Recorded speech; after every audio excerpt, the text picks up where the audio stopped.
였는데요.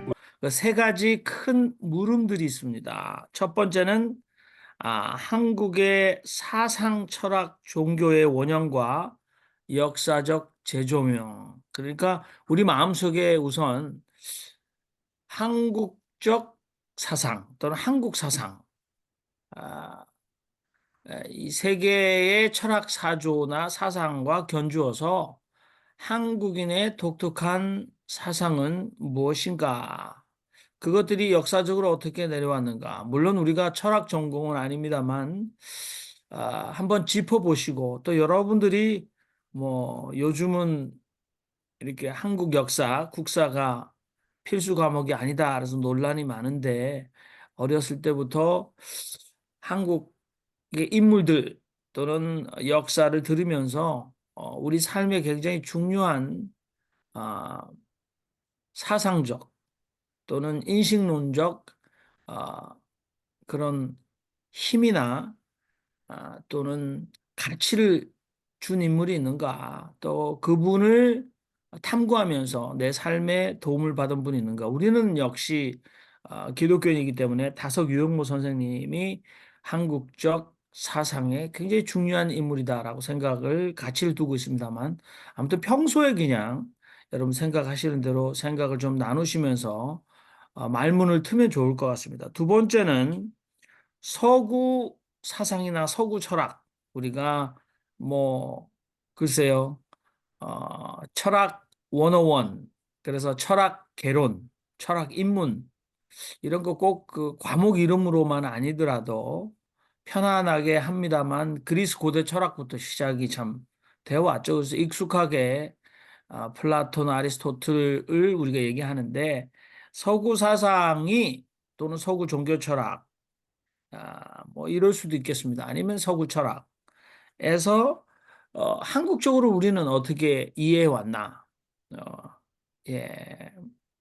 세 번째로는 아, 다석 사상이 만일에 우리가 인정하는 한국의 아주 독특한 세계화할 수 있는 서구 철학계의 어, 발표하고 또 그들과 철학적 사상적 교류를 할 만한 귀한 우리에게 사상이라고 한다면 그것이 세계 사상 또는 세계 철학 또는 세계 종교 철학과 어떻게 대화하거나 어떻게 융합하거나 어떻게 아, 영향을 줄 수 있는가, 그런 가능성, 이렇게 세 가지로 예, 깊은 생각의 제목들을 주셨습니다. 아무튼 여러분, 오늘은 좀 이제 우리 참여자들이 우선은 먼저 생각들을 좀 여시고, 그다음 그 이야기를 들으시면서 우리 김태창 교수님께서 말씀을 하시겠다, 이렇게 제안하셨습니다. 그럼 편안합니다. 여러분, 우선은 한국의 사상 중에서 저는 다석 유영무 선생님을 꼽을 수 있습니다. 많은 분들이 인도에 간디가 있고 중국에 공자가 있다면 한국에 우리는 다석 유영모가 있었다. 근데 다석 유영모를 너무나 잃어버린 세월이 길다. 그래서 요즘에 와서 다석 사상 연구회부터 시작해서 이 다석 사상의 사상적 맥락을 이어가는 분들 참 많습니다. 저는 뭐 이렇게 힘들 때, 지성수 목사님 나서 주셔야 될 것 같고요. 또 전북 고창의 윤정현 신부님도 잘할 때는 한 말씀 거들어 주셔야 되지 않을까 이런 생각하는데. 자, 우리 지성수 목사님 먼저 말씀해 주시죠. 예, 마이크 이게 뭐 켜시고. 워낙 엄청난 주제라서 사실은 이게 한국 이 문화사 속에서 처음 있는 대화일 거예요. 이런 대화가 다속 유용모에 대해서 한번 그 메스를 드는 이런 건 아마 기록적인 걸 겁니다. 그래서 사실은 이거 굉장히 좀 익사이팅 하고요. 그래서 제가 사전에 이제 질문은 일단 도전은 받았으니까 김태창 교수님으로부터 받았으니까 요걸 이제 윤정현 신부님하고 얘기 좀 했어요. 어떻게 하면 그러니까 이 방어전을 잘 치를 수 있을까? 그래서 소리만 이제 내셔도 괜찮은.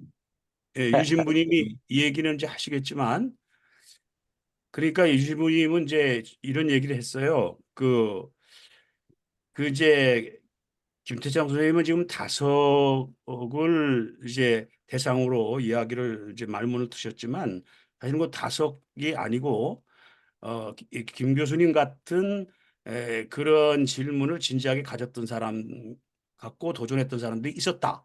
그분이 혹시 여러분 윤로빈 교수라고 성함을 들어보신 적이 있나요? 한번 들어보신 적이 있는 분 있으면 한번 손을 한번 들어봐 주세요. 윤로빈. 예, 두 분 계시구나.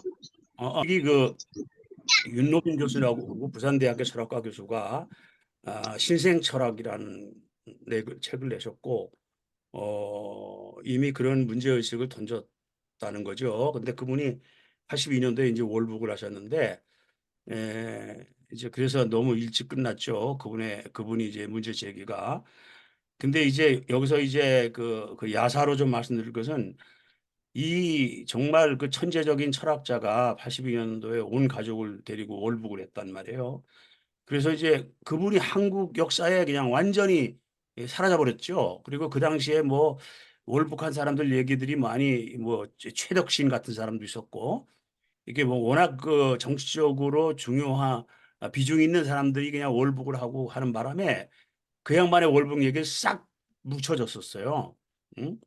그래가지고 뭐 근래까지 전혀 그랬다가 이제 제가 요거 이제 윤로빈이라는 분에 대해서는 이제 윤 신부님이 이제 잠시 후에 설명을 드릴 것이고 어 그래서 저도 이제 관심을 가지고 이제 집중적으로 저도 소문만 들었었는데 이제 알게 됐는데 요분이 북한에서 어떻게 됐는가 하는 게 굉장히 궁금하잖아요.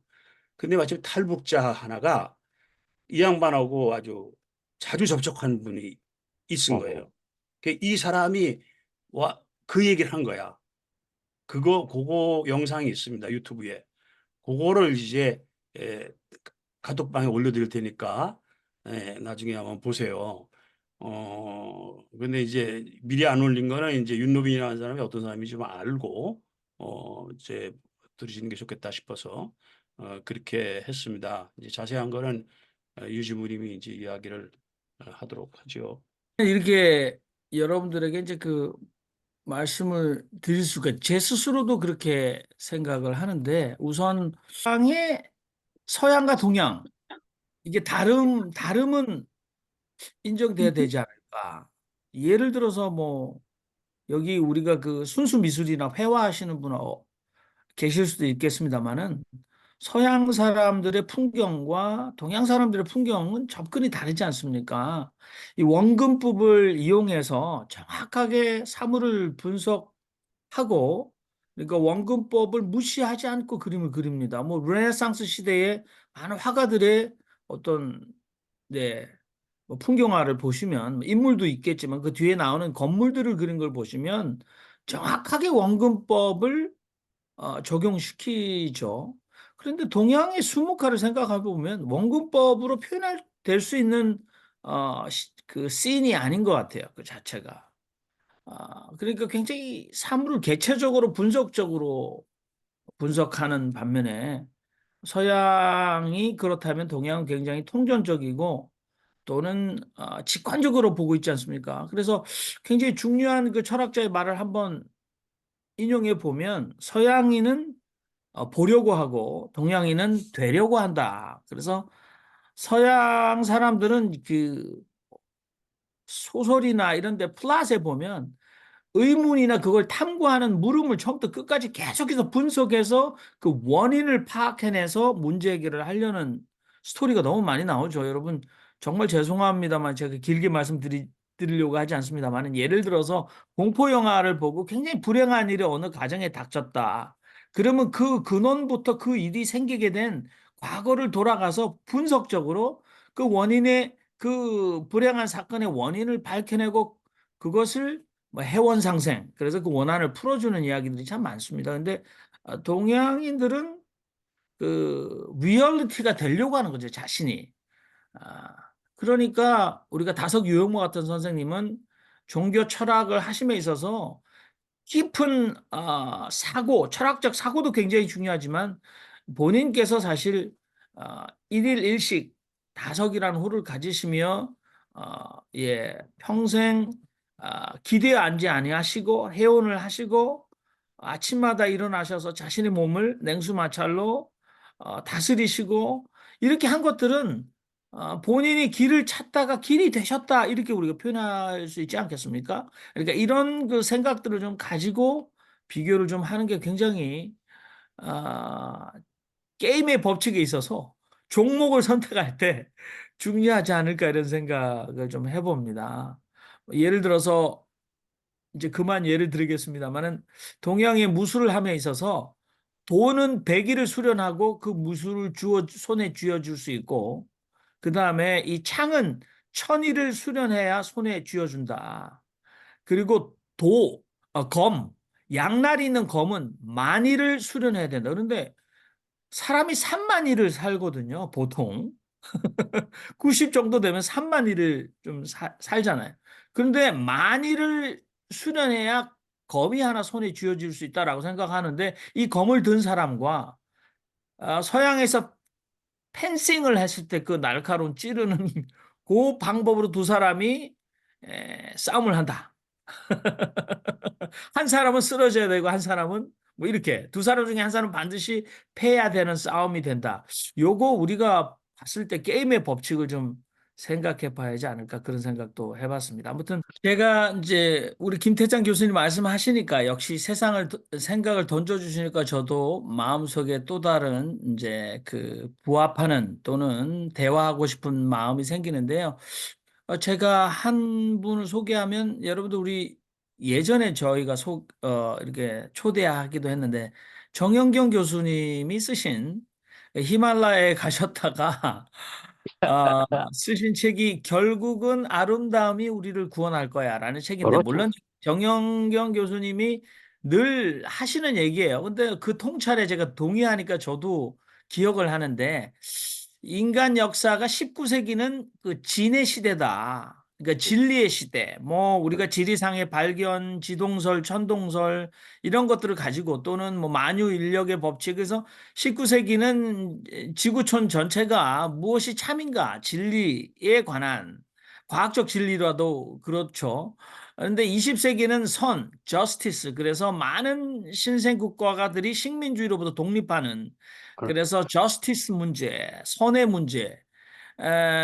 그런데 이제 정경규 교수님은 21세기는 결국은 아름다움, 이게 그것이 우리를 구원한다라는 아주 도발적인 책 제목을 썼잖아요. 그래서 21세기는 이제 지구촌 곳곳에서 이 아름다움, 인간이 추구했던 그게 회화적, 음악적, 철학적, 사상적, 또는 삶의 방식의 아름다움이든 건축적 아름다움이든 그 아름다움이 인간 문화 교류에 굉장한 공헌을 할 거다라고 생각을 했던 것 같아요. 그래서 진선미다 그랬는데 저는 박영호 선생님이 유용모 선생님을 해석한 것에 의하면 인간의 절대적 진선미는 상대화할 수 있고 얼마든지 한계를 가지고 수 있다. 그래서 유용모 선생님께서는 진선미를 정말 진선미 되게 만드는 여기는 미학도 포함될 수 있습니다. 한 가지가 바로 그 토대가 거룩함이다. 이렇게 박용호 선생님이 해석을 하셨어요. 유영모 선생님의 사상을. 그러니까 인간의 온전한 truth, 진리와 그 다음에 justice, 정의, 그 다음에 aesthetics, 미에 관한 것을 그대로 우리가 본질적으로 그것을 회복시키거나 아니면 온전하게 만드는 것은 신의 거룩함이 있어야 된다. 이런 사상적 해석을 하셨어요. 그래서 제가 그걸 화두로 조금 다시 한번 꺼내는데 우리 윤정현 신부님 운전하시고 예, 서재에 예, 앉으셨습니다. 마이크 켜시고 한번 말씀해 주시죠. 예, 예, 예. 반갑습니다. 우리 김태장 교수님께서 엄청난 큰 하두를 던져서 제가 지성수 목사님에게 이제 윤노빈 교수님 신생철학 소개를 했는데 왜 그 책을 소개했냐면 윤노빈 교수님이 독일에서 해결 철학을 하신 분이거든요. 그렇죠. 근데 부산대에서 가르치면서 학생들 서클 지도 하는데 이제 정보 사찰도 당하고 80년대 초기 때문에 광주 항쟁 이후 상황이기 때문에 굉장히 힘든 그런 상황이 있어요. 자유롭게 글을 쓸 수도 없는 그런 상황에서 이분이 이제 신생 철학이라는 책, 새로 하여튼 사상을 여는 새로운 생각을 하는 그러한 학문을 여는 책이죠. 신생 철학이. 근데 이분이 이제 서독의 그 철학을 정통으로 전공하신 분인데 그것을 다 내려놓고 풋노트 하나도 달지 않고 동학을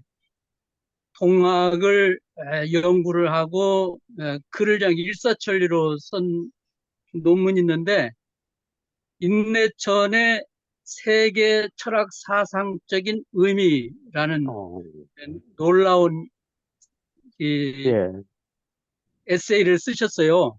예, 근데 이제 그 책을 쓰실 때 그 친구가 이제 서울대 미학과 같이 다닌 김지아 선생이라든가 이런 분들하고 같이 친구였고 같이 공부도 하고 해결 철학도 같이 했던 분인데 김지아도 이 윤로빈 선생의 이 동학에 대한 새로운 이해 그런 관점에 대해서 이제 놀랍게 생각을 했고 새로운 철학이 나오리라고 생각했어요. 그리고 그 인내천 사상이 세계 철학 사상적인 의미를 갖는다고 이제 선언을 한 거죠. 그런데 아쉽게도 이분이 이제 학문의 자유라든가 그 자유롭게 소통할 공간이 없으니까 그냥 올북을 해서 가족을 데리고 대만인가 어디 발표로 갔다가 가족과 함께 갔다가 그 북한으로 들어가서 이제 어려움을 겪는 그런 상황이 최근에 이제 알려졌죠. 그런데 이제 이 학문의 그 연구 결과는 굉장히 놀라워서 제가 이제 소개를 하고 싶어서 그런데 우리 김태창 교수님께서 그 동양의 의미, 동양 철학이 서양 철학을 대신할 수 있고 선도해 나갈 수 있는가 그런 생각으로 늘 공공 철학을 하시고 또 세계 철학과 대화를 했는데 그 가운데 동양 철학이 세계를 주도할 수 있는 거는 그 가능성은 이제 교토학파에서 이제 보시고 이제 교토학파와 한국 철학과 대화 시도도 하고 공공 철학 여러 가지 아, 연구를 계속 해 오셨는데 아마 그런 과정에서 이제 한국 철학이 세계 철학을 주도해 나갈 수 있는 뭐가 있지 않은가라는 그런 생각을 하시고 한국 철학을 가지고 이제 그 의미를 찾자 세계 철학사 사상적인 그런 의미가 있는가 다섯이 정말 새로운 대안을 제시할 수 있는가 그런 큰 질문을 하셨어요. 근데 이 다섯 사상이 주목을 받게 된 것은 2008년 제22차 세계 철학대회 때 한국 그래요. 사상으로 다섯과 함석건 선생님이 그 선정이 됐어요. 그동안은 뭐 정약용, 태계, 율곡, 뭐 원효 사상 이런 것이 한국 철학으로 이제 생각을 했었는데 2008년도에 다섯과 함석헌 선생의 이 사상이 소개되면서 다섯의 한글로 철학하기 그러한 것들이 새로운 면을 보이게 됐죠. 그러니까 그동안 한국 철학하면 한자로 다 했기 때문에 정약용 또는 원효 그다음에 김시습, 태계, 이율곡 모두 한문 철학이에요. 예, 우리말 철학이 아니라 한글 철학이 아니라 한문 철학이라고 볼 수 있어요. 그렇죠. 그러니까 우리 순수한 우리말로 철학하기는 이제 다석이 처음이라고 본 거죠. 그래서 다석의 의미가 있는데 그 윤노빈 선생님의 그 신생 철학과 세계 철학 사상적인 의미가 다석하고 상당히 많이 통하는 점이 있어요. 그러니까 동학이 인내천이 어떻게 세계 철학 사상적인 의미가 있는가 그걸 밝혔는데 그동안 한국의 사상이 한국 사람들이 천민으로서 억압당하고 관세받고 지렁이처럼 밟혔다. 그래서 인내천, 이 천민천자를 썼어요. 인내천, 하늘천이 아니라 어, 천민, 천민이고 노예다. 이 노예로부터 벗어날 수 있는 길이 무엇인가? 그리고 또 천자를 인내천 할 때 지렁이 천자를 썼어요. 이분이. 지렁이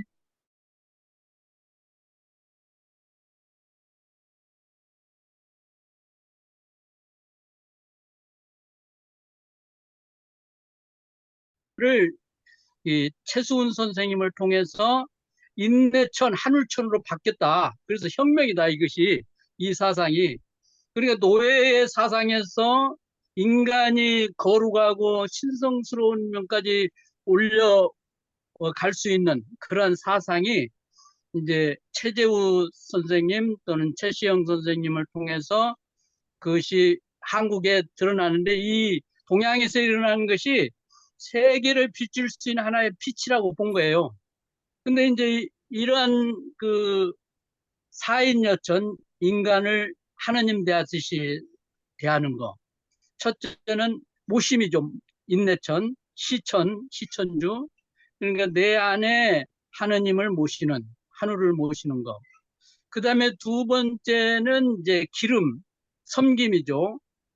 하느님을 내가 마음에 모시면 섬기는 일, 그리고 함께 성장해 나가는 하느님성이 내 안에서 드러나서 누구나 하나님이 되는 것이 아니라 정말 내가 수행하고 그다음에 하나님성을 가져야 내가 하느님을 드러내는 그런 이, 이 돌봄 그리고 상생 이 과정까지로 하나님과 더불어 사는 삶을 가질 수 있는 그 사상을 발전했는데 그것이 혁명적인 사상이다, 동학이. 그래서 앞으로 이 인내천, 하늘천, 사람을 하늘처럼 여기고 섬기고 모시고 그 다음에 기르는 일. 그래서 이 길런에서 내가 신적인 존재처럼 거룩한 일을 하면서 살아가는 이거는 천민에서 지렁이처럼 밟히고 노예 생활에서 이 하느님 속으로 회복할 수 있는 이 길은 혁명적인 거다. 그래서 인내천이 앞으로 세상 세계 철학 사상적인 의미를 갖는다. 왜 그러느냐? 그거는 서구 철학이 이분이 이제 독일에서 해결 철학을 했기 때문에 정반합 이것도 결국에는 한계가 있는 거예요. 이원론적 사고에서 서구 철학이 시작했기 때문에 그거를 극복할 수 있는 그의 한계에 있고 또 서구의 합리성, 이성주의가 지금 한계에 부딪혀서 더 이상 아, 앞으로 나가지 못하는 상황인데 윤노빈 교수는 바로 생명사상 그리고 인내천에서 이 새로운 이 천민에서 정말 고귀한 존재로 갈 수 있는 길을 동학에서 찾은 거예요. 근데 이 동학의 비슷한 사상이 유영모의 제사 사상하고도 많이 비슷한 점이 있어요. 소통되는 점이 있어요. 그러니까 나는 매일 제사를 지낸다. 그러니까 내가 살기 위해서 식물, 동물, 에, 또는 풀들이 내 입안에서 죽어가면서 제사를 지내면서 나는 하나의 무덤 역할을 한다. 그래서 향아설이라는. 그러니까 그동안 제사를 지낼 때 이 조상에 향해서 이 음식을 넣고 제사를 지내는데 그것이 아니라 이제 방향을 바꿔서 나를 향해서 제사를 지내는 거. 살아있는 사람에게 밥을 주고 사람들에게 생명을 살리고 사람을 섬기는 것이 제사다. 그래서 고기아니다. 그래서 밥이 하늘이다. 이게 잘 사람들을 잘 다스리고 섬기고 정말 잘 먹여야 평화롭게 될 수 있다. 그러한 이제 사랑의 관점이라든가 유영모의 이 제사 사상, 그 다음에 이 유영모의 이러한 사상을 발전을 위해서 이중부정, 부정의 부정을 통해서 긍정을 하는 이 논리, 이제 우리 얼른 말하면 없이 계신 하나님, 그 논리인데, 그러한 것들이 이 서구 사상에서 찾을 수 없는 단초를 준다고 보기 때문에 저는 이제 윤노빈 선생님이 그 제안한 거에 대해서 5개 비슷한 점들이 많이 나와서 이 정도 소개하겠습니다. 네, 감사합니다. 제가 초반에 말씀드렸는데, 이 분석은 서양인들의 분석입니다. 그러니까 W. 셸든이라는 철학자가 그 Westerners want to see the reality. 그러니까 실체를 서양인들은 보려고 한다. 근데 Easterners want to be the reality. 그러니까 동양인은 실체가 되려고 한다. 저는 이 분석을 보면서 다석 유영무 선생님의 독특함, 그것은 지금 말씀하셨듯이 서양의 특별히 그 계시 철학을 한번 생각해 보십시오. 이건 신학자들이 그 계시가 이 말이 예수의 입에서 역사적 예수의 입에서 나왔겠는가 굉장한 논란을 일으키면서 양식 비평이나 역사 비평을 하면서 예를 들어서 뭐 마태복음이나 신약 성서에 아바라는 말은 예수 입에 나왔다. 왜냐하면 이 하나님을 아빠라고 불렀던 기록들이 유대 전승에 없지 않냐. 그리고 그 당대에도 하나님을 신으로 부른 것들이 많았는데 아주 격 없는 나의 아버지를 어린아이가 부르는 아바. 그래서 그 주기도문 예수의 입에서 나왔다고 믿는다. 그런데 거기 보면 가장 먼저 나오는 게 아빠, 하늘에 계신 우리 아버지지만 아빠라는 단어가 나온다. 그래서 그건 의심할 수 없는 예수의 입에서 나온 말이다. 두 번째가 뭐냐면 계시의 원리, 두 번째는 아니지만 계시의 원리 중에 하나가 신은 신이 계시할 수 있다. 예를 들어서 원숭이를 데려와서 인간과 과학적으로 DNA가 2%밖에 차이 나지 않는 이 오랑우탄이나 고릴라 원숭이를 데려놓고 자, 사람을 보십시오. 사람은 이렇게 손가락에 손톱이 있고 지문이 있고 이렇게 안 된다는 거죠. 그러니까 사람은 사람이 계시할 수 있다. 그러면 신은 온전한 신을 보여주는 계시는 기록된 문자의 성경이 아니라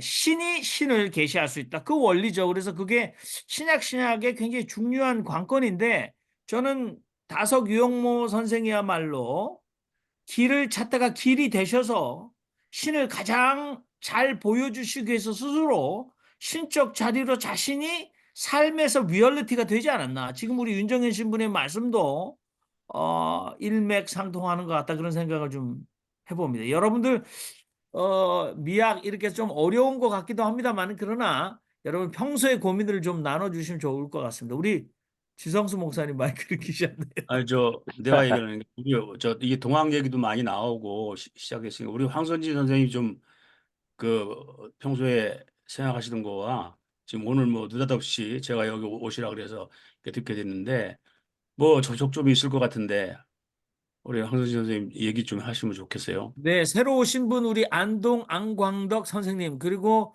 지금 말씀하셨던 황선진 선생님 조남이 그러신 것 같습니다. 한자로 써가지고 조금 저 같은 경우는 완전히 해독하기 힘든데요. 자, 우리 황선진 선생님 마이크 키시고 저희들에게 좀 도움말을 이렇게 오셨으니까 주시기 바랍니다. 네, 네, 반갑습니다. 안녕하세요. 제가 다석 선생님에 대해서 잘 몰라요. 별로 이렇게 공부를 별로 안 했습니다. 그러니까 문외한이에요, 문외한. 그래서 별로 드릴 말씀이 없습니다. 동학과 또는 한국의 사상, 한국의 철학, 한국의 종교 철학 중에서 선생님의 삶을 지탱하게 했거나 가치 있게 했던 어떤 인물이랑 사상적 맥락이 있다면 좀 우리 황전지 선생님 기탄 없이 좀 소개해 주시면 저희들에게 큰 도움이 될 것 같습니다. 다석 선생님 말씀 안 하셔도 그 맥락이 다석 선생님과 연결되지 않을까. 다석 선생님이 사실은 한국이시기 때문에 그럴 거라고 저는 추측합니다. 네. 아, 좀 낯설어서 어떻게 말씀을 드려야 될지 모르겠는데요. 음,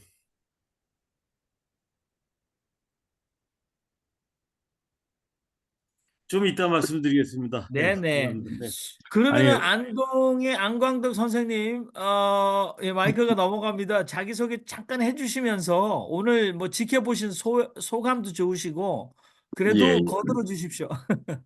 예, 그 인사드립니다. 오늘 모임에 사실은 처음 왔고요.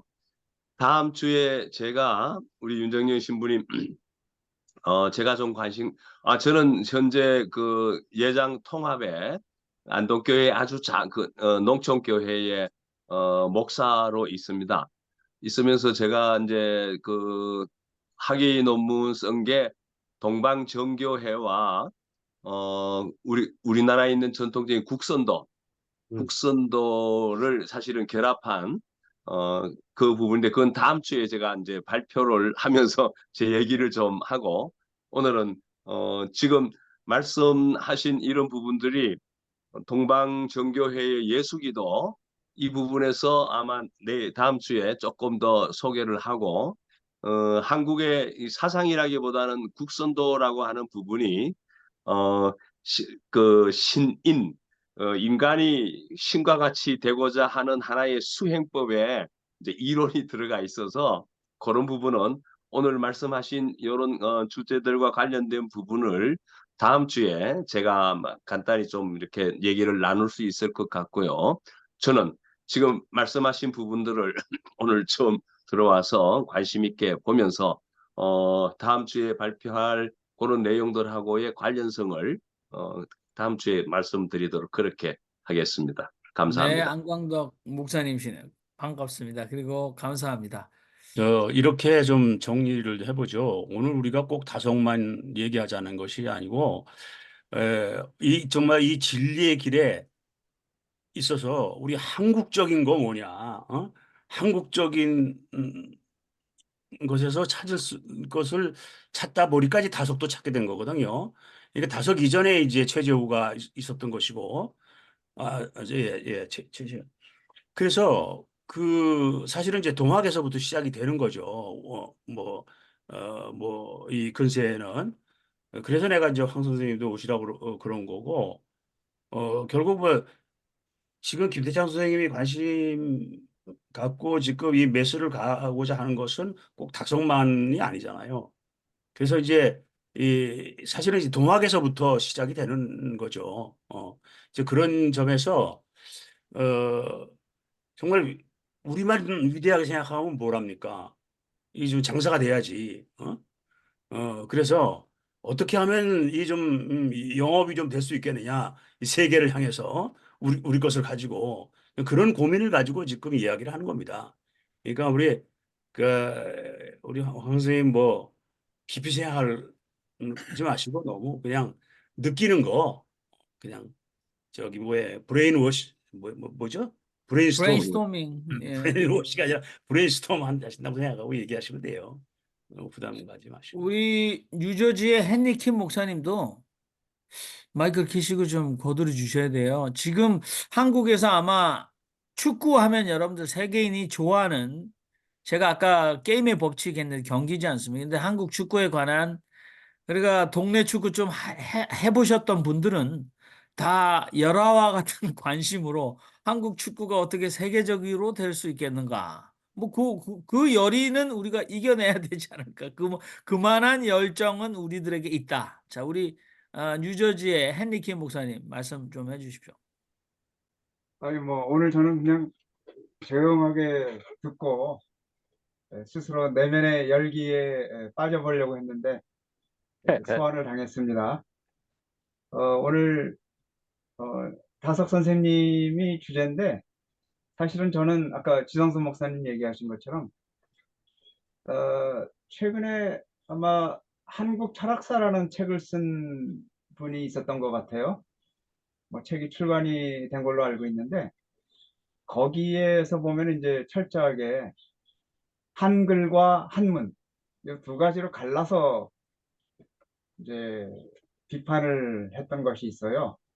그래서 제가 거기에 그 책에서 이제 그 특이하게 깜짝 놀랐던 것 중에 하나는 한국 사상사를 이끌었던 인물 중에 물론 다석 선생님, 뭐 함석헌 선생님, 뭐 원효로부터 시작해서 이제 우리 고유의 전통적인 그 깊은 그 사상의 그 맥락을 펼쳐 가셨는데 그 중에 윤동주 시인이 있으시더라고요. 그래서 왜 그런가 봤더니 철저하게 그 식민지 시대 때 거부당했던 우리 글, 우리의 그 표현 매체인 한글을 가지고 이제 글을 썼고 그거를 가지고 이분이 아마 철학을 서양 철학을 하신 분인데 이제 우리 한국 사상사를 정립했던 그 책이 있었는데 제가 저자 갑자기 생각이 안 나는데요. 나중에 찾아서 올려드리겠습니다. 그래서 저도 오늘 그 물론 세계화라는 것이 어떤 글과 어떤 생각과 어떤 보편적인 가치를 가지고 가는가에 따라 가지고 달라지겠지만 저는 요즘 이제 우리의 글, 우리의 소리, 우리를 지탱하게 만들었던 어떤 정체성에 대해서 제가 같이 이제 모임을 하고 있는 것도 있고 우리 사회를 보시는 정영민 목사님과 뜻이 맞아서 경기 민요를 지금 배우고 있는데 굉장히 우리 국악이 주는 그 맛이 달라요. 제가 물론 서양의 그 클래식에 빠졌던 사람이고 지금도 서양의 그 아름다운 감미롭고 아름다운 그 서양 음악을 지금도 좋아하고 있습니다만은 이상하게 나이가 이제 이 환갑을 넘어가면서 우리 할아버지들이 목욕탕에서 흥얼거렸던 정말 듣기 싫었던 그 정가의 소리가 왜 그런지 저를 굉장히 끌어당기고 있어서 우리 김태창 선생님께서 이제 앞으로 공공의 아름다움의 미학인 하셨을 때 일본에서도 참 좋아하는 사람이 윤동주 시인이더라고요. 그리고 세계적으로도 많이 모임을 갖고 그래서 지금 저는 의아하게 생각이 되지만 윤동주 같은 분도 있다 하는 것을 저는 이 자리에서 말씀드리고 싶습니다. 네, 네, 저는 고맙습니다. 여기까지만 말씀드리고 싶어요. 네, 고맙습니다. 도움을 많이 주셨어요. 우리 황선진 선생님 아까 나중에 한다 요즘 되면 이제 말씀하실 것 같아요. 저기 저는 철학에 대해서 잘 모릅니다. 솔직히 말씀을 드리면. 그런데 혹시 관계가 있을까? 제가 제 공부 계통에서 배운 하나의 관점을 한번 이렇게 소개해 드려 보겠습니다. 어, 이 세상에 존재하는 모든 세계관을 거칠게 단순화하면 다음과 같은 세 가지 중에 하나다. 이렇게 배웠습니다. 그리고 다음과 같은 세 가지는 뭐냐면 첫째는 나는 그냥 나다. 내가 어떠한 존재인지 어떠한 본질인지는 중요하지 않다. 나는 지금 이렇게 살고 있고 나뿐이다.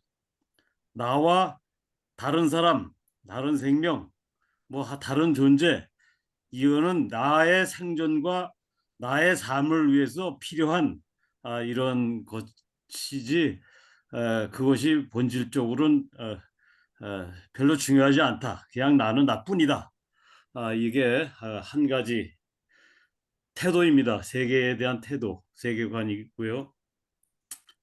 또 하나는 이 세상에 있는 모든 존재 사이에는 어,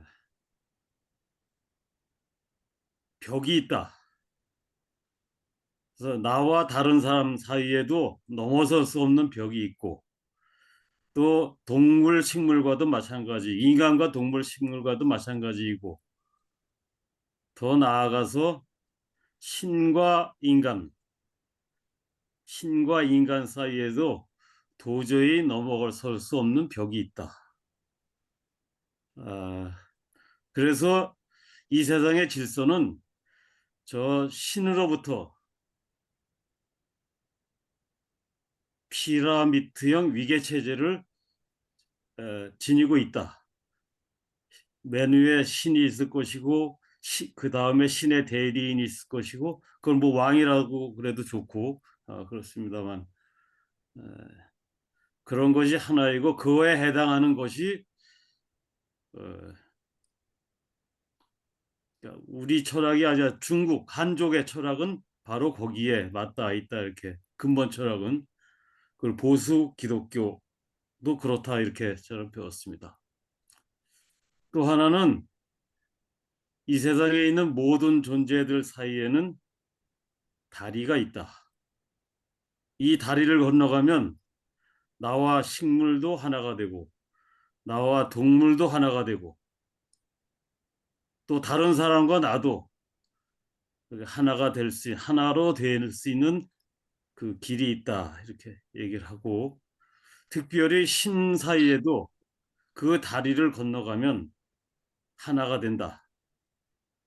우리 말로 사실은 남아 있습니다. 그 용어가 사다리인데요. 지금 사다리는 그냥 높게 올라가는 걸로 그런 형체로만 되어 있는데 사자는 밝다는 뜻입니다. 밝음으로 가는 다리, 그것이 바로 사다리인데 신과 내가 하나가 될 수 있는 다리가 다리다. 그래서 우리 민족의 어떤 그 철학, 우리 민족의 세계관, 우리 민족의 문화 코드를 한마디로 얘기하면 하나됨과 어울림. 모든 존재들 사이에서 하나됨과 어울림이 우리 민족의 그 문화 코드이고 그것이 앞으로 어, 지금까지의 문명을 대체해서 새로운 문명을 개척해 나가는데 이러한 그 세계관이 문화 코드가 필요하다 이렇게 얘기를 제가 배웠고요. 동학은 그 중에서 세 번째다. 지금 말씀드린 모든 존재 사이에 다리가 있다. 그래서 시천주이며 하늘을 내가 모시고 있으며 결국 하나됨을 신과 하나됨, 하늘과 하나됨을 구현하는 길이 있는 인내천 사상으로 있었고 이것이 근데 동학에서만 나타났던 것이 아니고 우리 전통적인 그 시온이 어디일지 모르지만은 단군을 넘어서서 있을 거라고 보여지는데 단군 사화라고 그러는데요. 단군 사화가 가르쳐 주는 것도 바로 그러한 내용이고 단군 시대로부터 쭉 내려와서 신라 고구려 백제의 그 나라를 세운 그 기초적인 세계관도 바로 그런 것이었고 그것을 이어서 좀 더 구체화시켰던 것이 최치원이고 또 근세에서 다시 한번 이 땅에 맞게 새롭게 옷을 입고 나타나는 것이 동학이다 이렇게 했고요. 그 두 번째, 세 번째는 늘 그 자웅을 겨려왔다 이렇게 얘기하고요. 그 세계사를 바꾼 제1 사건이 그 황제 혼원과 우리 치우와의 대회전이었고요. 그리고 우리 근세 신채호 선생이 조선 역사 1000년대 제1대사건이라고 하는 그 사대파 김부식과 자주파 신동과의 싸움도 그런 그 근본적인 세계관을 가지고 철학을 가지고 이 세상을 어떻게 경영할까라고 하는 것을 가지고 전쟁을 그러니까 다툼을 벌였는데 결국 사대파가 이겨서 이시조선이 성리학으로 나라의 기틀을 잡게 되는 것이고 그 이후에 그러한 그 세계관을 가지고 있는 사람들을 철저하게 고립시키고 죽이고 분서갱효하고 이랬던 것이 그동안에 점철된 우리 역사였는데 앞으로의 세계는 지금까지의 문명이 뭐 지금 다들 보고 계시겠습니다만 전쟁이나 기후 변동이나 전염병 이런 것들이 그 두 번째 또는 첫 번째하고 야합을 했죠. 첫 번째하고 야합을 해서 그 이 세상에 지금 주류가 되어 있는데 그 주류 문명이 빚어낸 결과가 이제 점점 더 그 모순을 격화시키고 더 이상 지속 가능하지 못하게 되는 이런 시점에 와서 결국은 제가 말씀드린 세 번째의 세계관, 철학, 문화 이런 문화 사조 이런 것들이 새로운 문명을 열어갈 것이다라고 제가 이렇게 배웠고 또 그 길에 제가 실전 활동을 하고 있습니다. 예, 특별히 다석 선생님은 제가 솔직히 잘 공부를 못했어요. 예, 그래서 죄송합니다. 이 정도로만 말씀드리겠습니다. 네.